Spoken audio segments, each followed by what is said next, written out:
찬송가 266장을 부르시겠습니다. 266장입니다. 주의 피로 이룬 샘물 참 깊고 넓도다. 구원하는 크신 능력 다 찬송할지라. 찬송하세 주의 보혈 그 샘에 지금 나가 죄에 깊이 빠진 이 몸 그 피로 씻어 맑히네.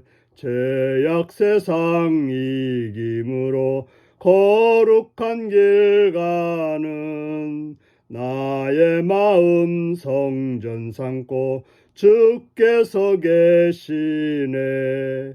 찬송하세 주의 보혈 그 샘에 지금 나가 죄에 깊이 빠진 이 몸 그 피로 씻어 맑히네. 주 예수를 깊이 아는 놀라운 그 은혜 하늘나라 즐거움이 매일 새롭도다. 찬송하세 주의 보혈 그 샘에 지금 나가 죄에 깊이 빠진 이 몸 그 피로 씻어 맑히네.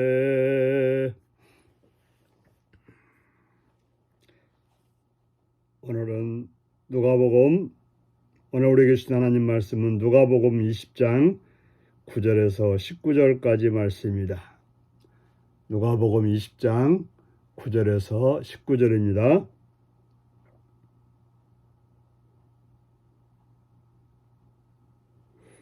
그가 또 이 비유로 백성에게 말씀하시기 시작하시니라. 한 사람이 포도원을 만들어 농부들에게 새로 주고 타국에 가서 오래 있다가 때가 이르매 포도원 소출 얼마를 바치게 하려고 한 종을 농부들에게 보내니 농부들이 종을 몹시 때리고 거저 보내었거늘 다시 다른 종을 보내니 그도 몹시 때리고 능욕하고 거저 보내었거늘 다시 세 번째 종을 보내니 이 종도 상하게 하고 내쫓은지라. 포도원 주인이 이르되 어찌할까 내 사랑하는 아들을 보내리니 그들이 혹 그는 존대하리라 하였더니 농부들이 그를 보고 서로 의논하여 이르되 이는 상속자니 죽이고 그 유산을 우리의 것으로 만들자 하고 포도원 밖에 내쫓아 죽였느니라. 그런즉 포도원 주인이 이 사람들을 어떻게 하겠느냐. 와서 그 농부들을 진멸하고 포도원을 다른 사람들에게 주리라 하시니 사람들이 듣고 이르되 그렇게 되지 말아지이다 하거늘 그들을 보시며 이르시되 그러면 기록된 바 건축자들이 버린 돌이 모퉁이의 머릿돌이 되었느니라 함이 어찌 됨이냐. 무릇 이 돌 위에 떨어지는 자는 깨어지겠고 이 돌이 사람 위에 떨어지면 그를 가루로 흩으리라 하시니라.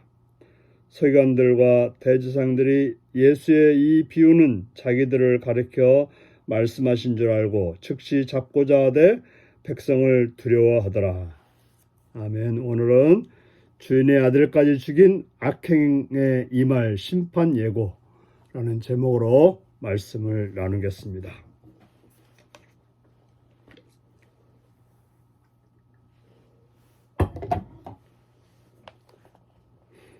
예수님께서는 한 비유를 가지고 말씀하고 있습니다. 한 사람이 포도원을 만들어서 농부들에게 새로 주고 타국에 가서 오래 있다가 때가 이르매 포도원 수출 얼마를 바치게 하려고 한 종을 농부들에게 보내니 농부들이 종을 몹시 때리고 거저 보냈다고 말하고 있습니다. 당연히 주인은 종들에게 소출을 받고자 원합니다. 얼마죠? 다 받는 것이 아니고 종들의 수고한 것을 빼고 보통 이제 도지라고 하죠. 도지를 받게 되는 것입니다. 그런데 종이 가니까 도지를 죽이는커녕 도리어 종을 몹시 때리고 거저 보냈다라고 말하고 있습니다. 세상에 이런 일이 어디 있습니까? 어떻게 주인의 그 포도원 소출해서 자기들이 먹고 살았고, 그렇다면 주인에게 감사로 도지를 줘야 되는 게 맞은데, 그들은 도리어 주인의 보낸 종을 몹시 때리고 거저 보냈다라고 말하고 있습니다. 주인은 다시 다른 종을 보냈습니다. 그런데 똑같이 몹시 때리고 이번에는 능욕까지 해서 거저 보냈다라고 말하고 있습니다. 세 번째 종에게는 이 정도 상하게 하고 내쫓았다고 말하고 있습니다.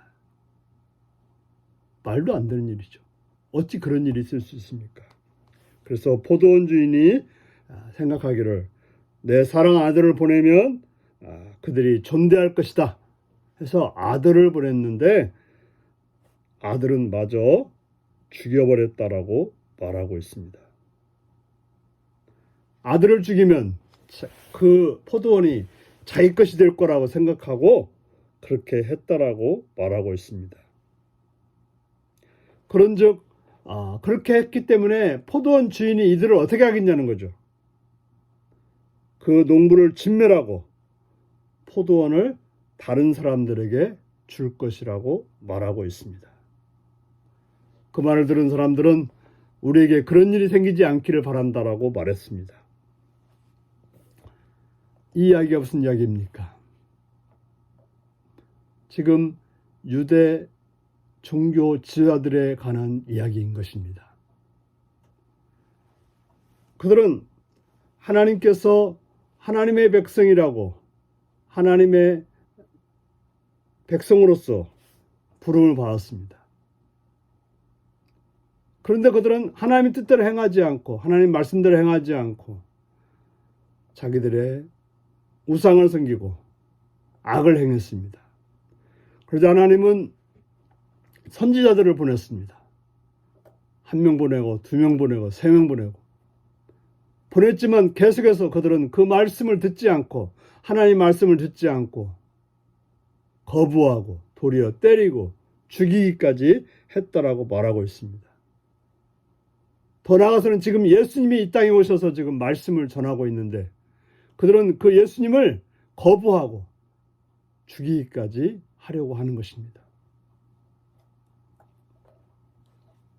그러면서 예수님이 말씀하십니다. 기록된 바 건축자들의 버린 돌이 모퉁이의 머릿돌이 되었다라고 말합니다. 건축자들이 이 돌은 쓸모없어라고 버렸는데 그 돌이 모퉁이의 머릿돌이 되었다. 바로 사람들이 예수님을 버렸지만 예수님은 온 인류를 구원하는 그러한 머릿돌이 되셨다라고 말하고 있는 것입니다. 그렇기 때문에 이 돌 위에 떨어지는 자는 깨어지겠고 저 돌 위에 떨어지면 깨어지는 거죠. 돌이 그 위에 떨어져도 역시 마찬가지로 가루로 만들어 흐트러지는 그런 비참한 일이 생기는 것입니다. 그러나 예수를 믿고 예수를 통해서 삶을 살아가는 사람들에게는 구원과 영생과 복이 있게 되는 것입니다. 우리는 예수님의 말씀을 들었습니다. 예수님이 누구인지 압니다. 그렇다면 어떻게 해야 될까요? 거부하고 때리고 반대했던 자들은 예수님을 통해서 심판이 되겠지만 그러나 우리가 예수를 믿고 예수를 통해서 삶을 살아가는 자들에게는 구원이 된다는 사실을 우리는 알고 그걸 믿고 행동함으로 예수님이 진정 우리의 삶의 머릿돌이 되어서 우리를 지탱하고 우리를 세우고 우리를 강하게 하는 그런 복된 삶이 여러분들에게 있기를 바랍니다. 다 같이 기도하겠습니다. 자비로우신 아버지 이름을 찬양하며 감사드립니다. 오늘도 사랑해 주셔서 주의 말씀을 나누게 하시니 감사합니다. 우리를 구원하시기 위해 오신 예수님을 어리석게도 거부하고 모른 척하고 또 미워하는 어리석은 삶이 아니라 예수님의 말씀을 따라서 삶을 삶으로 모퉁이들이 되시는 예수님이 되어서 우리의 삶을 굳건히 하고 또 바르게 아름답게 세우는 그런 삶이 되게 하여 주옵소서. 예수님의 이름으로 기도하옵나이다. 아멘. 하늘에 계신 우리 아버지의 이름을 거룩하게 하시며 아버지의 나라가 오게 하시며 아버지의 뜻이 하늘서와 같이 땅에서도 이루어지게 하소서. 오늘 우리에게 일용할 양식을 주시고 우리가 우리에게 잘못한 사람을 용서해 준 것 같이 우리 죄를 용서하여 주시고 우리를 시험에 빠지지 않게 하시고 악에서 구하소서. 나라와 권능과 영광이 영원히 아버지의 것입니다. 아멘. 말씀 묵상입니다. 농부들이 주인의 아들까지 죽인 이유는 무엇인가요? 내 안에 탐욕을 제하지 않으면 어떤 죄를 짓게 될까요? 포도원 주인은 자기 아들을 죽인 자들을 어떻게 하나요? 하나님의 아들을 거절하고 죽인 이들의 결말이 주는 교훈은 무엇인가요? 오늘도 이 말씀을 묵상하며 주 안에서 복된 자로 사시는 여러분들이 되시기 바랍니다. 샬롬.